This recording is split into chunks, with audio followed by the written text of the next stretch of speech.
adding and subtracting fractions, least common multiple, in order to make a least common denominator. We need a common denominator.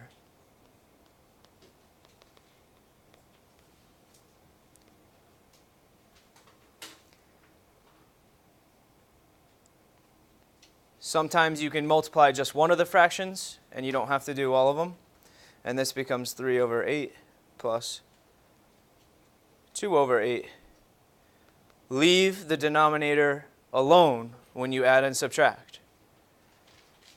That's different from when we multiply and divide. This becomes 5 over 8.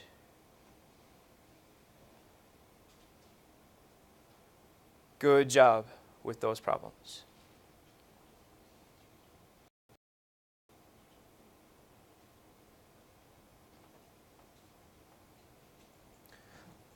I will take a look at just the bottom one here.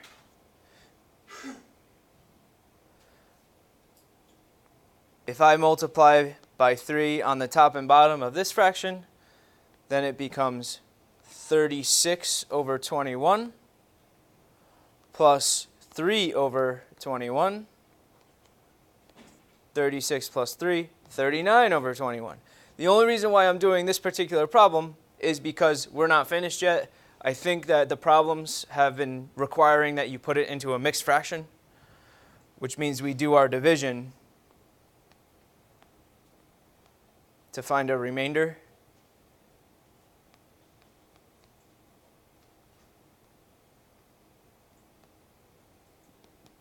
(1 and 18 over 21). If you're getting good at it and you don't need to write out that division part, that's fantastic. But just remember that, oh, wait a second, did I do it right? 118 over, yeah, okay.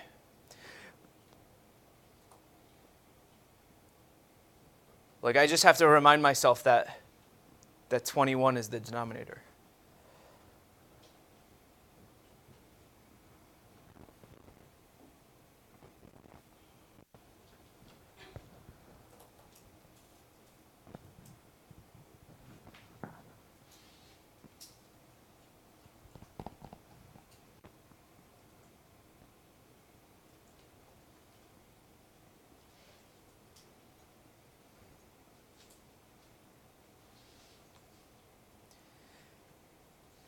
I'll leave that there. All right. A least common multiple.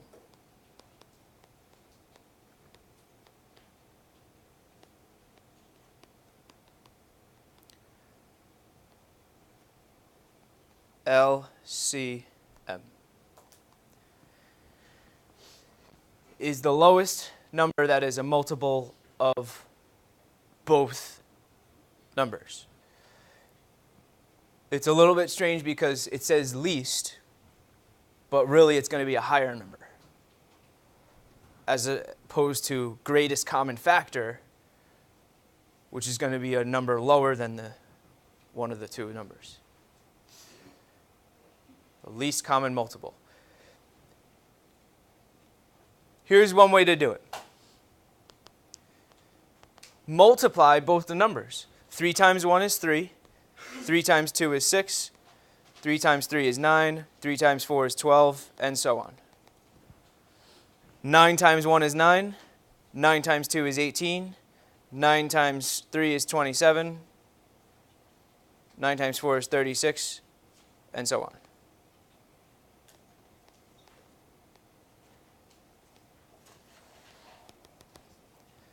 And just find out which one's the smallest they have in common. Well, they have a 9 in common, and they have an 18 in common. But 9 is the lowest one. That's all it means.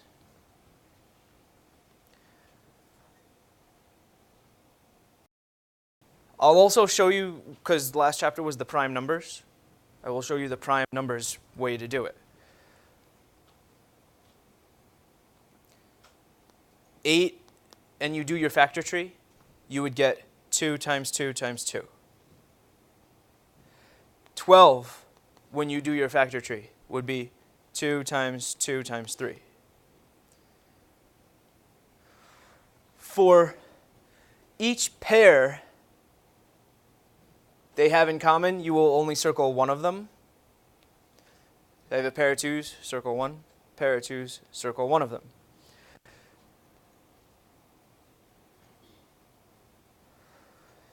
This means that 4 is going to be the greatest common factor. And anything that's left over, I'll kind of put a different shape there. It's a box. Those numbers multiplied together would give you your least common multiple.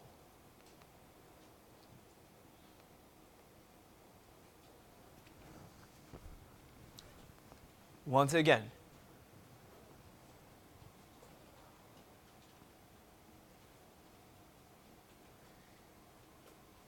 you don't have to just multiply 8 times 12 to find your common denominator. You could think about it like this, and it would make the fraction easier if you use the least common multiple. I don't care which way you do it. If you like thinking about just multiplying the numbers and you can do it in your head, fine. If you do the prime numbers, okay. But I think they ask you to write the prime factorization in the homework. So just be aware of that.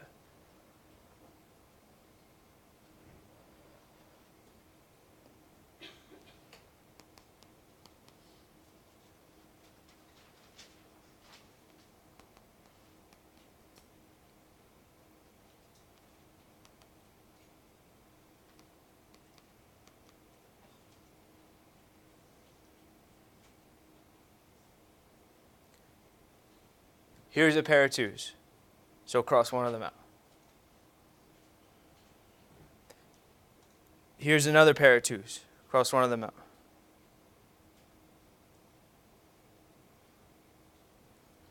All right, so anything that's like in common with the other numbers. I think the least common multiple here will be 3 times 5 times 2 times 2 times 2.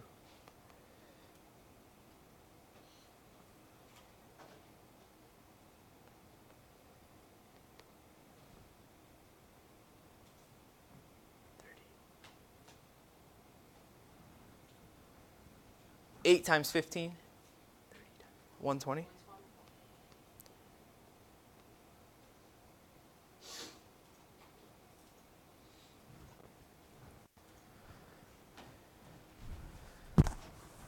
It works when you think about it the other way too. Like, if I just look at multiples of 10,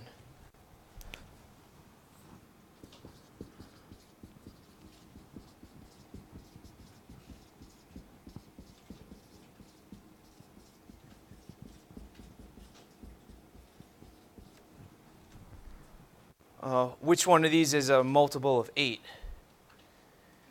80. Like, that's no good, that's no good. 40 is, but 40 is not a multiple of 6.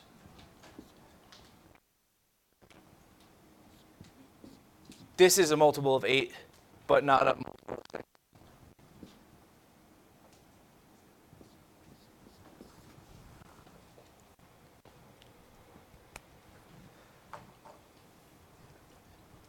Questions or comments? Like I said, it doesn't matter which way you think about it.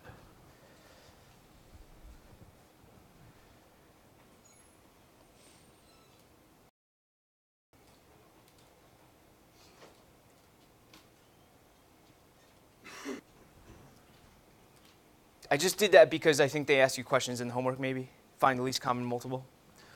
But we're pretty good at this, I think. Next slide. Rule of borrowing. Okay.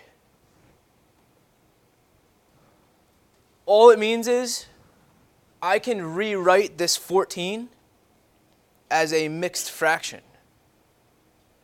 If I make that 13 and 8 over 8, well, this is the same number. because 8 over 8 is 1. 13 plus 1 would be 14. That's what they mean by borrowing. You're taking 1 away from this to make a fraction.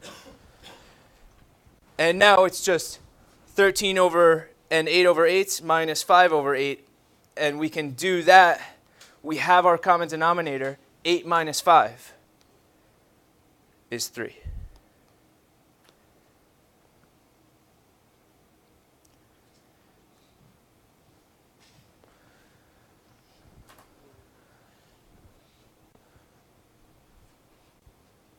The other way to think about it would be to make 14 improper and write 14 times 8.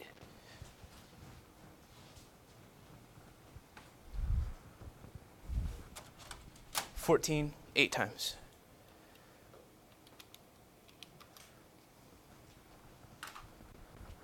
And write it as 112 over 8. And then it becomes 107 over 8, and you would have to find your remainder, do the division, and it would become 13 and 5/8. I think I saw that rule of borrowing in the homework. That's why I put that up there.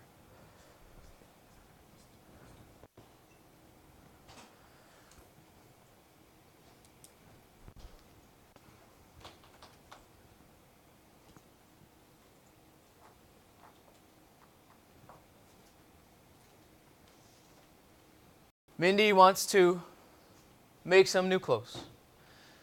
She purchases 3 pieces of fabric that are 6 1/8 yards long.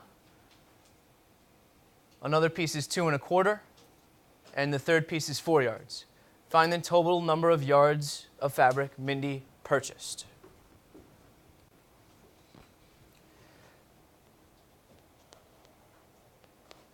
It sounds like an addition problem.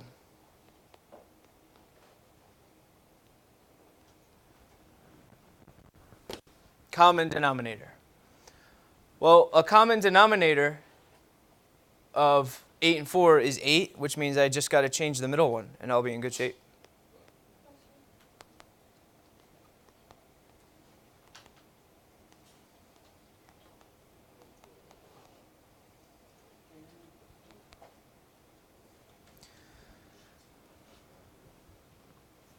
I can make it improper fractions if I wanted to. Or you can add mixed fractions if you're good at that, as long as we understand the rules. 6 plus 2 plus 4 is 12. And then add the fractions.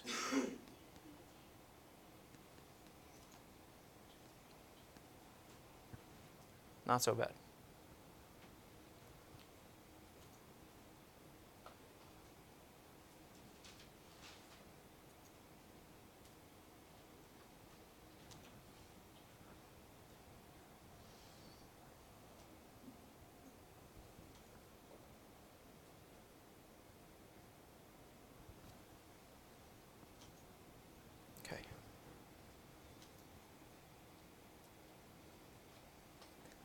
This is something that we haven't spoken about at all.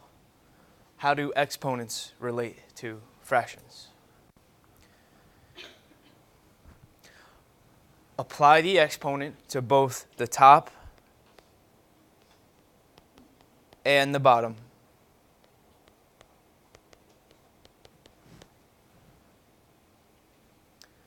Two squared over 5 squared would be 4 over 25.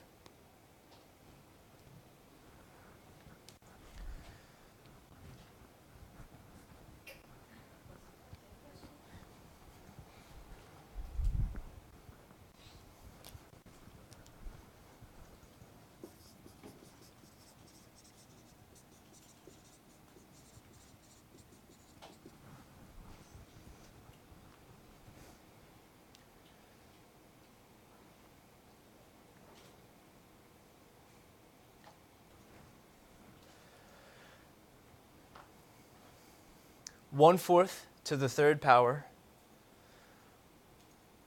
4/9 to the 1/2 power, and part C is 3/2 squared times 4. It'll give you a little bit of a hint. Remember that a fractional exponent is the same as a root. 1/2 is the same thing as writing root 4/9.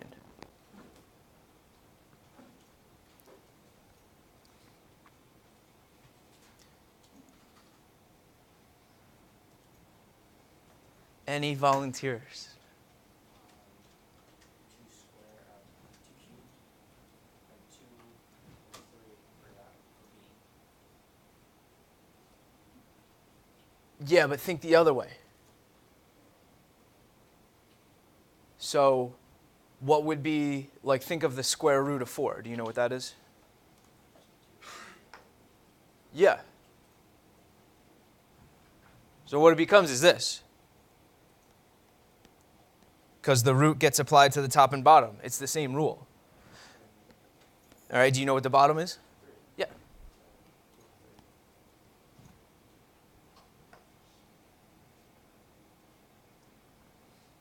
You had your hand up? I did. You got one of the others or no? Sure. I can do either one. Just one. The A is 164. Yeah.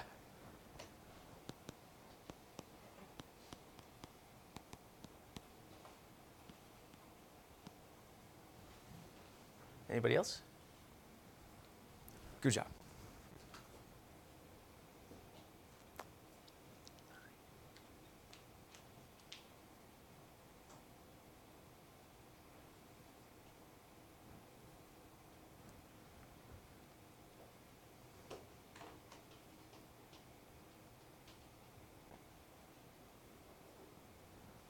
What do you think? I have a question. Go. What do you do with that 1/2 with the B now? Since you already got that, what does that mean, that 1/2? Okay, so the question is, what is that 1/2, that fractional exponent? It kind of goes back to the last chapter where we were talking about something like this.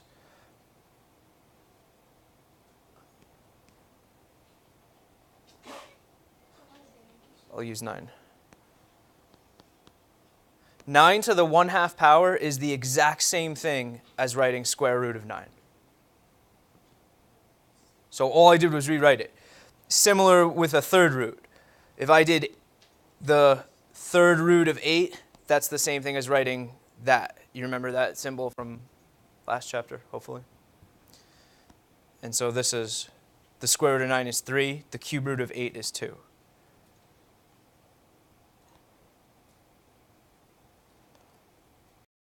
Part B there is rewriting it, the 1/2 fraction exponent with a root. Question? Yeah. Do you have, if you're working fractions, do you have to write that as 1/2? You can't just make it. It just can't be easy, and you can't use this square root or the whatchamacallit symbol. Or can you do that? Like, will they ask you this versus this? Well, yeah. I mean, can you do it that way? That's like, is that just math being confusing and writing things multiple Yeah. ways? Yep. So that like messes you up. Yep. Hey. That's exactly what it is. Genuine mathematical gibberish. It's the same exact, 2 different ways of writing the exact same thing. Yeah. I feel you. Feel your pain. Yes. Yes. Correct. This kind of becomes really simple. 3 squared over 2 squared. And that's 9 over 4 times 4. But remember, any whole number can be written as a fraction by putting it over 1, and then you can cancel.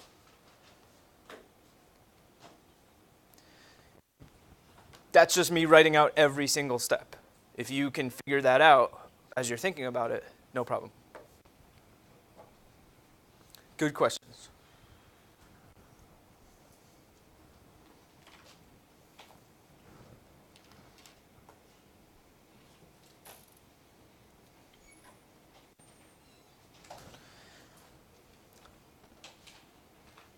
(81 over 49) and root the whole thing. What do you think? Mm-hmm. Yeah. Finished.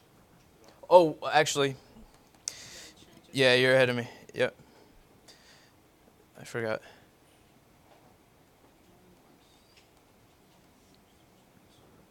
Yeah.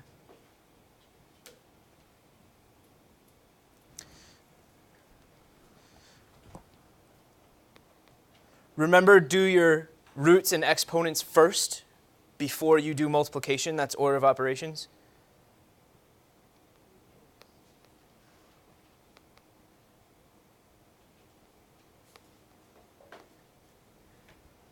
And that's about it, people. Question? For like problems like this where you have to square the fractions, can you turn it into a mixed number before doing the square root? Wow, that's a good question.